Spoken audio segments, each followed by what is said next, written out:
his Center Road School Lego League presentation.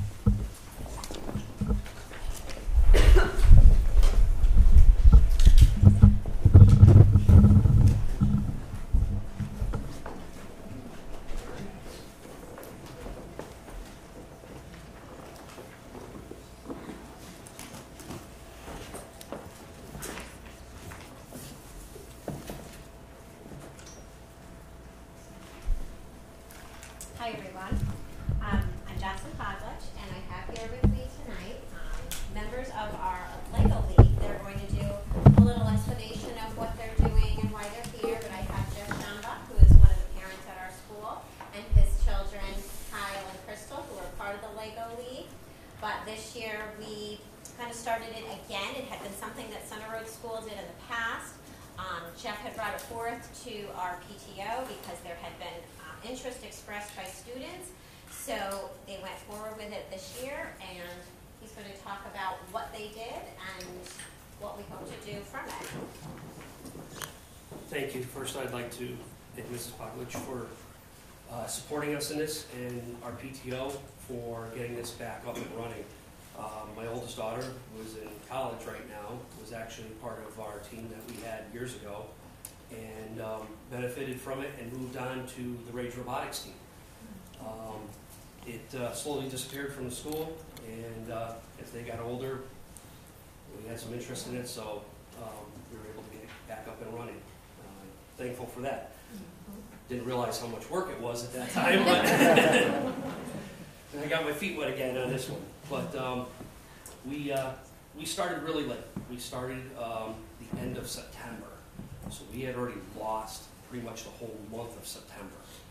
So it was kind of a real crunch, getting everything organized and getting the kits ordered. And but we were able to be successful, get it done, and make it to our competition. We didn't make it further than that, but it was a good first year learning experience for the kids to progress on and hopefully continue, and like to see it move forward through some of the other grades. As you can see, our shirts that we have was the challenge was called Trash Trick, and the kids had to not only build a robot to design, and actually if you guys want to, they had to build a robot, they had to program it to do missions on the table, and they had to build attachments to go with it. And it's all learning in real world life stuff, problems that they come up with through the Lego, the first robotics.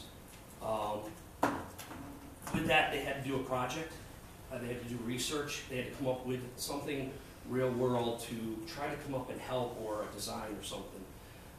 And they chose a project that was would benefit the town, and they actually presented it to Mayor Champagne, and got statistics from Public Works on some barrels and things like that, and put together a PowerPoint presentation, which actually, Crystal, we have a copy that you guys can take with you. That's the presentation. The kids are supposed to work on this. We had to help a little bit on things. Programming, it was new. I also want to put a thank you out to, I believe it's called Metal Storm. They're a First Tech Challenge team. They actually offered to mentor and help our kids with programming and stuff, which was really great. We have some pictures too. So the kids, the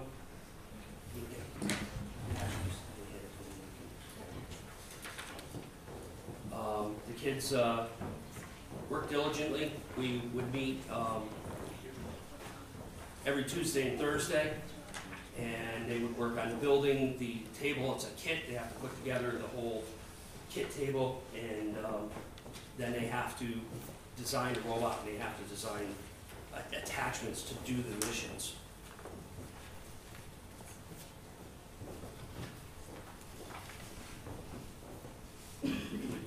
One of the attachments that they made, Crystal, you want to kind of explain what that one was for? Well, our mission was to knock down a tower and get all the pieces back to home. So we programmed it to go back and then for this to drop and pull it all back to base. Can you want to explain what that one did? One of the missions was also to push a truck that would collect up trash, and we used this. The attachments were designed to come off and be modular, to go on, and they would connect it. A couple months ago, they're a little rusty. So they had to compete against other teams. They're not necessarily competing against the team, but they're competing against a clock and they're scoring. It's a great team building experience, technology, and tries to get them involved in real world thinking and problem solving. Great program. You may see me back here at some point again. I'm trying to promote this. They're moving, they're 5th grade now, they're moving out, they're going to the middle school. I'm going to probably jump in both feet and try to see what we can do for the middle school as well. I was able to get another parent involved. He's going to continue it with Center Road, or we try to do a merge with something. But great thing for the kids. Like to see more of it here in town, and hopefully, you know, with your blessing, we can maybe promote this a little bit more in the school system. One more attachment, Kyle said. This was another one. They had to actually grab trash bags and pull the trash bags back to base. And all this scores them points, which would then place them further down to maybe excel and go, and they have a state championship, and then they eventually, if they would place in the state, would go to a national championship. Well, that's wonderful. Thank you so much. And how many students were in your league? The first only allows 10 students per team. We did start out, I had more than what I could handle. And with that, I put a plea out to the parents that were saying that their children were interested. And, you know, just said that if this is going to happen with this many kids, I need to split and make 2 teams, and I need parent commitment. Unfortunately, I did not get that, and it was kind of done on a first come, first served basis. We started out with 10, and 2 ended up leaving within the first month. So they had some other commitments in that. So we continued on through the season with 8. Great. Well, we commend you for your hard work, and we thank you, Jeff, for getting it started and taking the time to make it happen. So I don't know if anybody else has any questions. So can I ask the students, tell me one thing that you learned by doing this? We learned that you need a team to complete missions. Another thing is that you well, I don't know. He was nervous about speaking tonight, and he said, well, they're going to let me ask you some questions in that, so. You guys did a great job. Michelle, you have a question? Can I just ask about how are you funded? Funding, actually, the PTO was gracious enough to help fund some of this, and then the school activity also picked up some of the costs, so it was split. So yeah, because there is some cost involved, team registration. The basic kit for the field is like $75, which isn't too bad. We actually are using a very old robot here. This robot, believe it or not, I had up in my attic from when my oldest daughter did it, and the batteries ran until the day of competition. Thank goodness you can put AA batteries in it. So, but basic robot kit is $400. So there's some expense with that. In the past, we've been able to have some grants with some parents from UTC. UTC in the past had picked up some stuff. Was kind of a last minute rush. We did have one parent that didn't have a student on the team, so we weren't sure how UTC would match that, if they would do anything with it. So it was kind of really last minute rush to get everything rolling on that. So, and then I believe that it was a $250 registration. And then parents, it was myself and Dan DeBello's co-coach together. We have to do a online, we have to sign up, and we actually have to go through a background check and everything. So they ask for donations for that, but that's minimal. Anything else, Mr. Kemp? The club meets after school hours, Yes.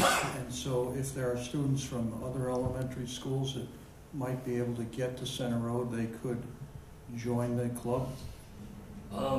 Years ago, when my oldest daughter did it, there was actually a couple of teams in town, and I believe one team was out of Lake Street area at that time, and we actually had 2 teams at Center Road. There is another team in town. It is actually a neighborhood team that has been run for many, many years.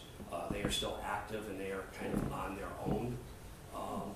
How that would work for, because the funding was done through our PTO, how it would be done, I don't know. With another school joining in, how that would work. Thank you. Does anybody else have any questions, comments? Well, thank you so much. You're to be commended for your hard work, and it was great to see you. Thank you. Thank you for your time.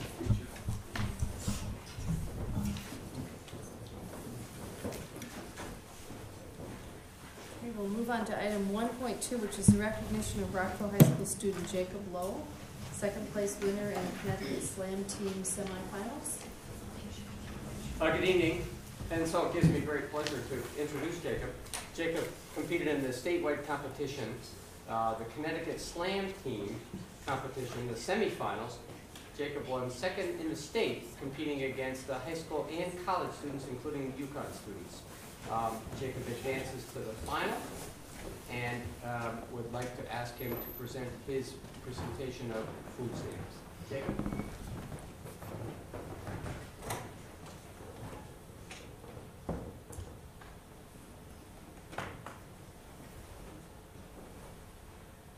When I was 5 years old, I used to sit with my mother at the dining room table and cut out all the coupons in the newspaper.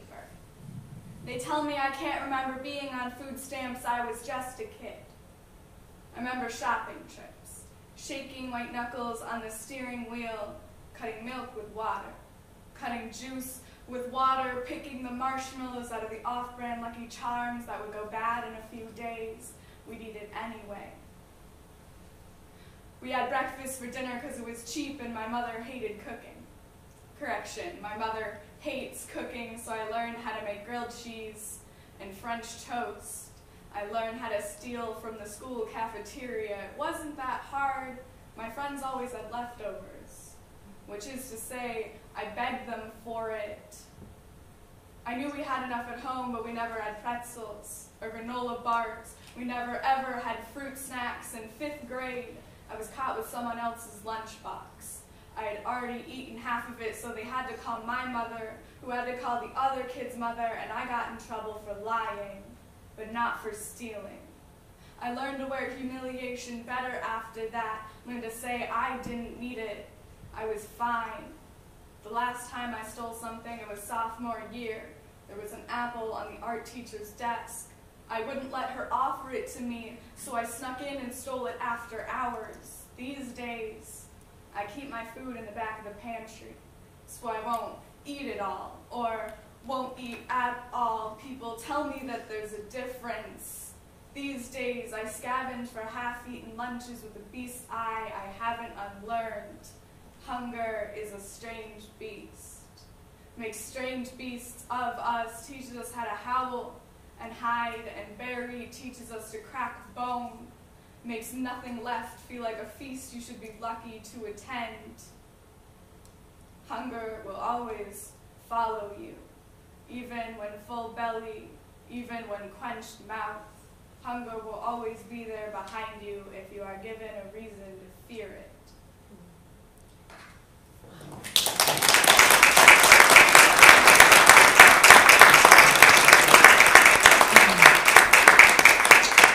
That was incredible, and we wish you all the luck in your competition as you move on. We want to thank you so much for sharing that with us tonight. That was amazing. Thank you so much.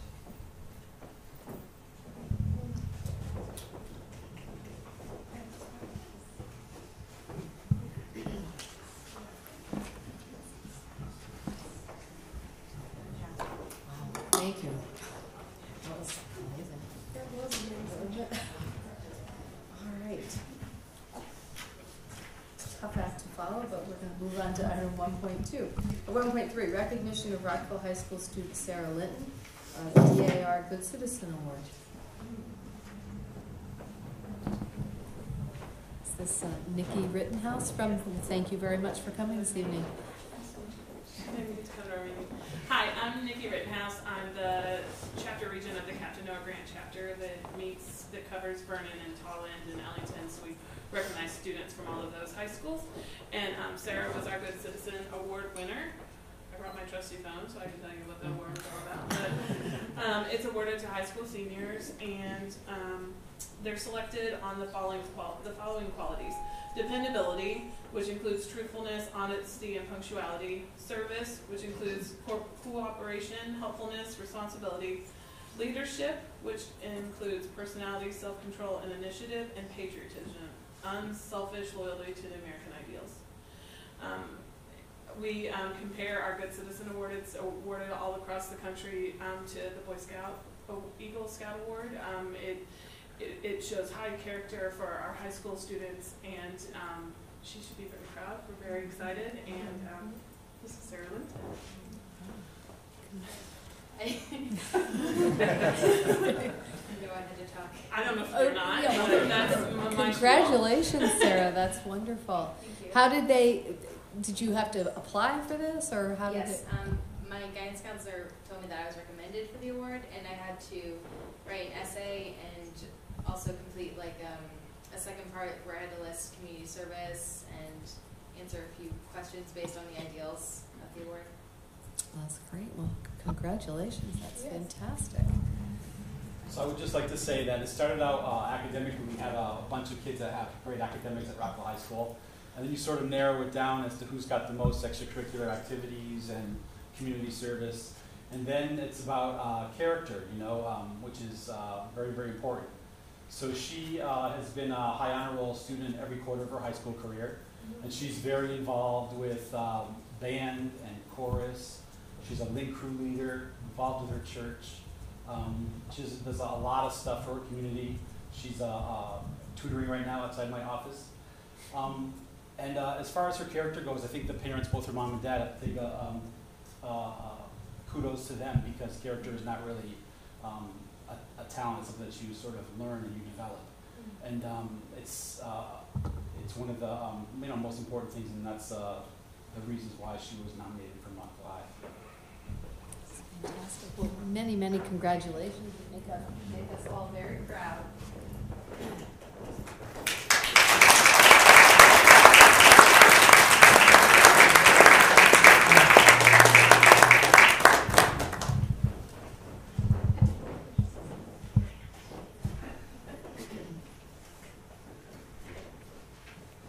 We do want to commend her parents too, who I'm sure had something to do with this. Thank you, and thank you, Nikki, for coming tonight. We appreciate that. Okay, we'll move on to item 2.0, the consent agenda. Does anyone have any items on the consent agenda that they would like to pull? No?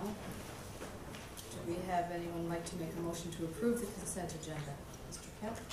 I move the Vernon Board of Education approve the items listed on the consent agenda for January 25th, 2016. Appreciate a second. Second. Okay, all those in favor? It's unanimous. Thank you.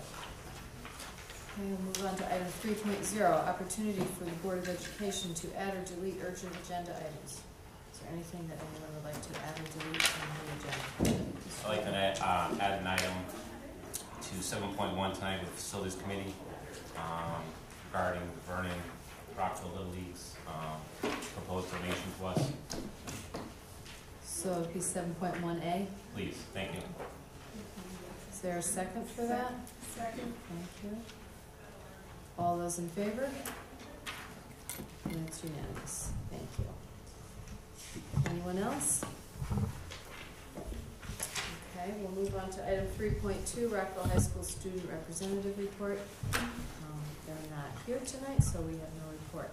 Move on to 4.0, Community Forum. Opportunity for comments on agenda items, potential future agenda items, or general information provided to the board from citizens and community organizations. Is there anyone who wishes to address the board this evening? Okay, no? Yes.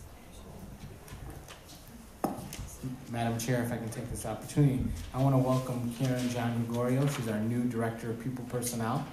She started last Tuesday. She came back this week, which is a good sign. We've had very, very good conversations, her and I look forward to working with her, and I think she's going to make a great impact in the Vernon Public Schools. So welcome, Karen. Thank you. Welcome, and thank you for joining us. Okay, move on to item 5.0, Personnel. 5.1, Leave of Absence Request. The executive session, should we put that off until the end of the meeting? Is everybody consensus with that, to go do it at the end of the meeting? Yes. All right, 5.2, approval, that's an executive session also, approval of memorandum of understanding. So we'll put that off until the end of the meeting too, so people don't have to sit around and wait. And now we move on to item 6.0, teaching and learning. 6.1, mathematics presentation from the mathematics interventionists.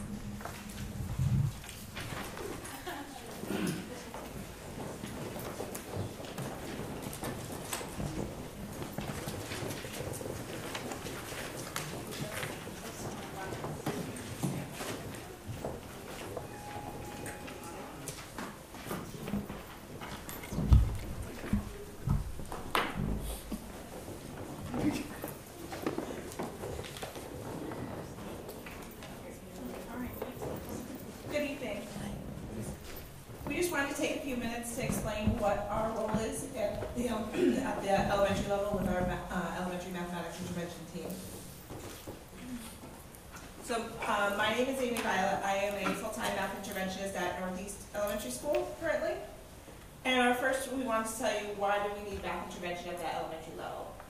After looking at data, being the SBAC data that was released last year, looking at elementary district assessments over the past few years, there's a real a need that certain students needed math intervention along with reading intervention.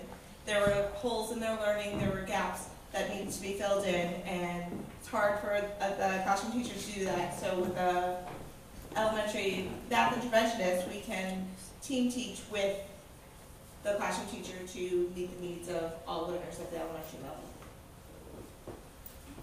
So as of December 2015, we're very excited to say that there is a full-time math interventionist at all 5 elementary schools. There are 2 interventionists at VCMS, and there is 1 math interventionist at Rockwell High School. Hi, my name is Linda Hayward, and I'm the full-time interventionist at Center Road School. So part of our day is spent in the classrooms. We push in for the math support. So we go into several classrooms and we help co-teach. Sometimes we'll teach a mini lesson. Currently, most of the classrooms are now working with a math workshop model, which is similar to that reading and writing workshop. So you'll start with a mini lesson that lasts about 10 to 15 minutes, and then they'll break off into different groups. So maybe one group will be practicing fact fluency, another will be practicing the skill or concept that they're learning currently, and then they'll be applying those skills to what we call an application problem. So it might be like a word problem or some sort of real life problem.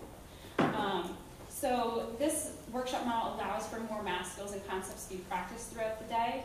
And we noticed in Vernon that we had a real fact fluency problem. So that was one of our main areas of concern. So that allows for more time for that practice. As we noticed before, without the workshop model, that piece was kind of missing. So we added that in there. This workshop model allows for more small groups.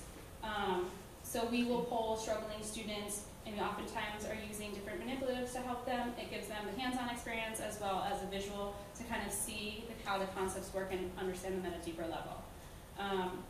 The small groups are vital to our teaching because it allows us to give them the constant immediate feedback to help them move forward.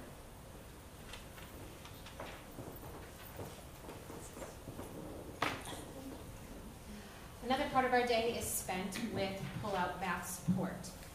we first identified the students using common district assessments, NWEA data, and of course, meeting with teachers and taking their recommendations. Our second part is that we implement the math intervention program, Do the Math.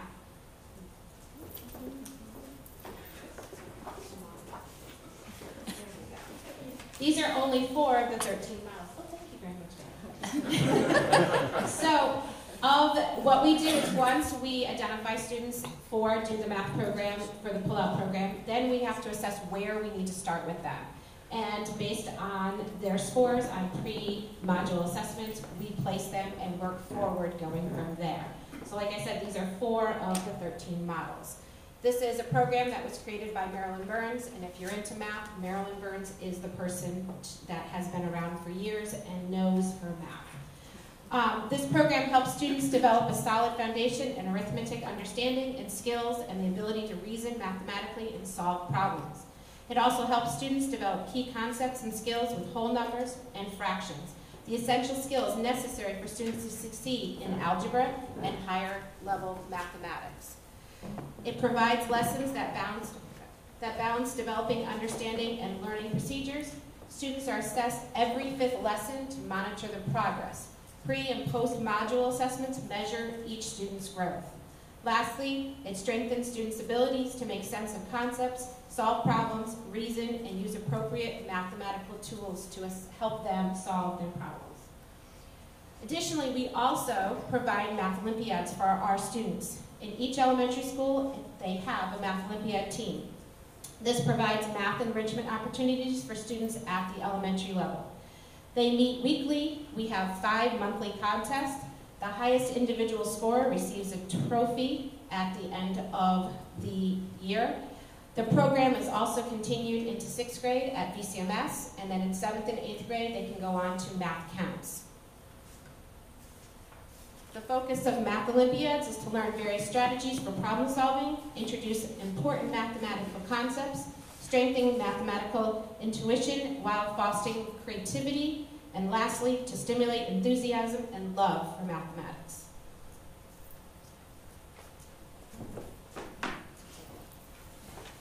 Good evening. I'm going to talk a little bit more about what we do in the school. In addition to push-in and pull-out support, we're also a resource to the teachers within the building. At this point, we're the ones that have done a little bit of work with the Common Core state standards when they were adopted, so we can help teachers when they have questions on the standards, questions on how things have changed from the old standards to our new standards. It allows us to collaborate with those teachers that we may not be in their classroom. We can have conversations with them, whether it's at grade level team meetings or before and after school, during lunchtime, to talk about the units that we're going through, to look at unit scores on our assessments. We created brand new unit assessments this year, and so we're piloting them, and there's still questions, and there's a lot of things that are coming up that we're still trying to revamp and modify, and we feel that we are a resource to teachers in that way as well. In addition to that, with all of these assessments that have been talked about, looking at NWA, looking at unit assessments, looking at even the Do the Math with our pull-out students, we talk to the math teachers as well to look at what's working, what isn't working. That's how we found that there's some issues of need with things like fact fluency, and that allows us to focus our efforts into specific areas within the building as well.